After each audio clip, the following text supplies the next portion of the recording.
Hello people, welcome back to this channel. Welcome back to my channel. That's so annoying. Anyways, first of all, hello, welcome back. A little bit of housekeeping before we get into this video. Yeah, it's not been as long because I'm actually trying to do things with my life. But if you would like to support me in any way, I have started a Patreon and I'm decently active on Patreon. I write a lot of posts. It's mostly like writing, but I share some fun things, like random things that I see shopping or deals I find on the internet. So support me there. There's a free tier, there's a $3 tier and a $6 tier. I post free articles and stuff too, so don't be afraid to become a free member. I appreciate your support no matter what, and you don't have to. If you hate me, hate me. Okay, just kidding. That's kind of the main thing. If you didn't know me, I don't think I've ever really introduced myself on here, realistically. My name is Garrett. I go by Soaring Spear everywhere. Basically, I love fashion. I like fashion analysis. And I don't think I'm the best at it, but I love other fashion people, and I think sometimes I have good things to contribute, so that's what I'm trying to do. Yeah. Anyways, today's video, I wanted to do a little series. I think I kind of started it and I mentioned it in my clean girl beauty, clean girl aesthetic, and Prada-ness video, but I wanted to create a series called Prada Parallels, which is really just outlining the different references that Miuccia Prada has had throughout her work in recent years and in years past, and just kind of connecting the dots. I think it's fun to see the connections.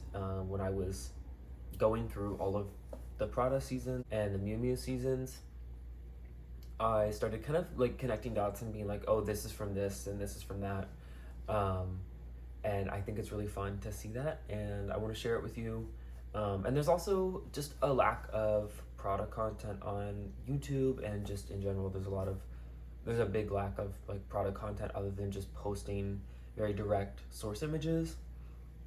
And I wanted to kind of fill that space a little. I actually am taking a sick day today because I actually don't feel the best, but here we are. So if I sound a little bit nasally or my voice feels a little deep,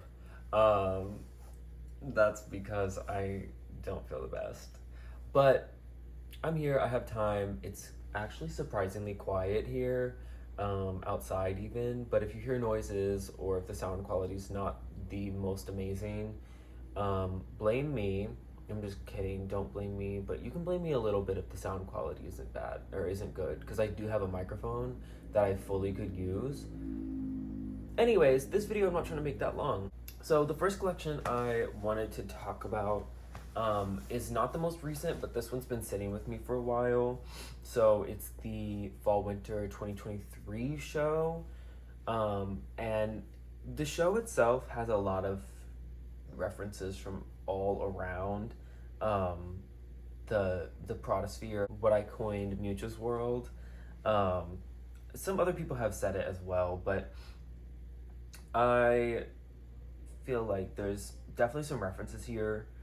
So for my first Prada Parallels video, I wanted to do this one because I feel like it goes back a lot and has some pretty fundamental moments throughout early Prada history and then current Prada history, and then this kind of mid Prada history of the 2010s. So if you're not familiar with the show, obviously I'm gonna have pictures, but it was kind of an ode to workers and workwear.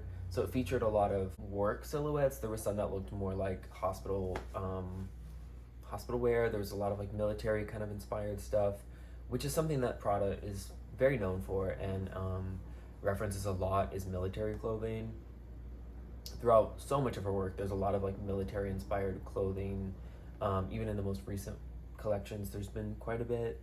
But the parts I wanted to focus on for this collection specifically weren't as much the military-inspired clothing, but the florals. Prada's worked with florals for a long time. Almost in every collection, there's some kind of floral element, whether it's flower appliques or floral prints. There's a ton of it, and I think it's always really beautiful. But for this collection specifically, some of the more fame PR pieces were, they had some short skirts that were like white, and then they had these like floral appliques that were really obvious, and then there was some that were like gray wool and then had these kind of floppy white flowers. The floppy white flowers are what I want to talk about more, and that's when I first made the connection, was the floppy white ones, but there's also different variations. The first one I'm going to reference is actually going to be just the all white look. So it's a long kind of A-line skirt, and then it has flowers embroidered all on the bottom.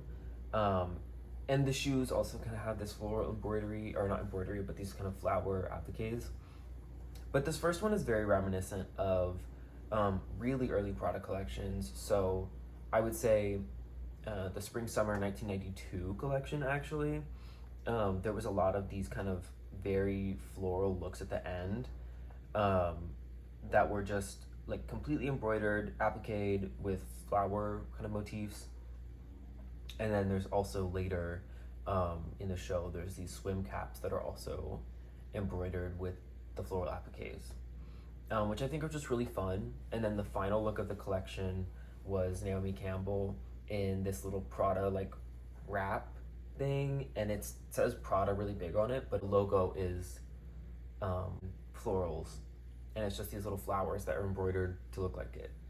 And I think it's this collection is a lot of like really stark white looks and like beiges. And I think this collection is actually, the Spring Summer 92 collection is actually a pretty decent reference point for a lot of later collections. There's, when I looked through it, there's a lot of things where I can like kind of pinpoint, oh, this was referenced here, this was referenced there again. But I think these couple looks are kind of where to start, because it's the same idea, the same mentality. Back to the Fall Winter 2023 collection, I think it's kind of reminiscent, especially with the white on white looks, but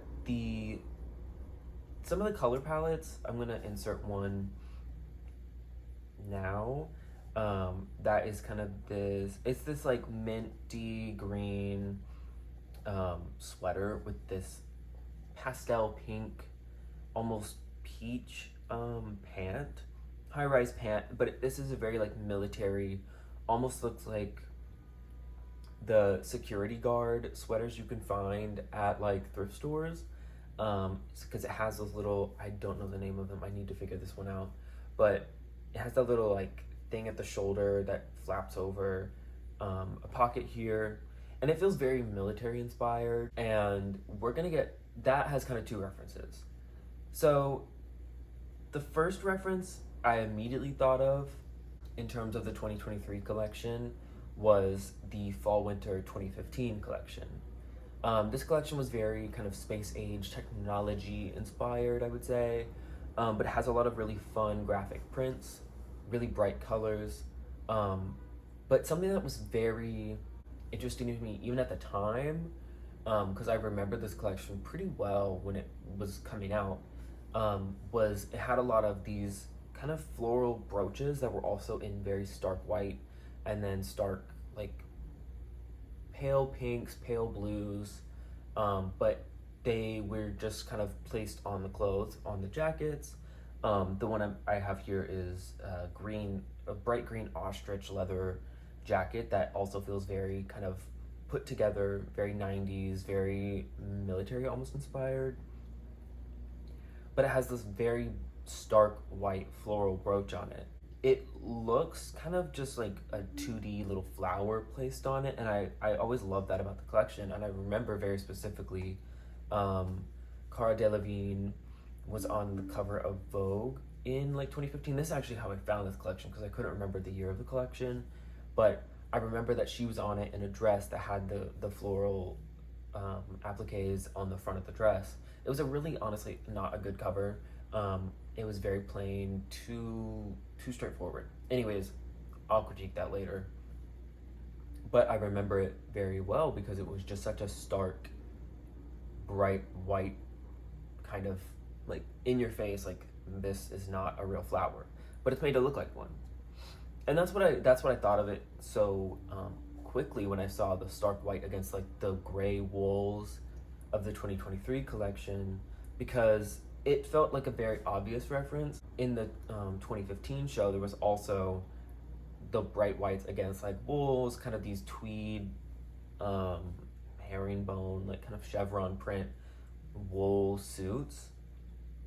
And even in some of the color references, it kind of had like this collection, the fall winter 23 collection, had a lot of the bright kind of pastel solid colors put together, and it feels like a weird combination because it felt like a very somber collection, but it was also a very beautiful um, referential collection to not just their own work but the people who are workers. And I think I think it was a really good collection. But anyways, we're talking about references here, girl. So when I was looking in the fall winter 2015 collection, some of the collars and the way the jackets were also reminded me of like early early fame Prada, where in the early like ugly chic collections, there were these kind of, again, military inspired suit ish jackets that are come up really high. They button up really high. They have at least 3 or 4 buttons, and they come up really high, and the collars are kind of wide, or the lapels are kind of wide. So when I was looking at the 2015 collection, that also kind of came to mind. And I was originally thinking it was the spring summer 96 collection, like the ugly chic collection. And I looked through it and it was like, okay, yes. But then I looked through the fall winter 20, girl, the fall winter 96 collection, and it clicked. So I'm putting up a couple reference images from that collection as well. First, we have this blue jacket, which you can kind of see in the lapel, kind of how I see the reference.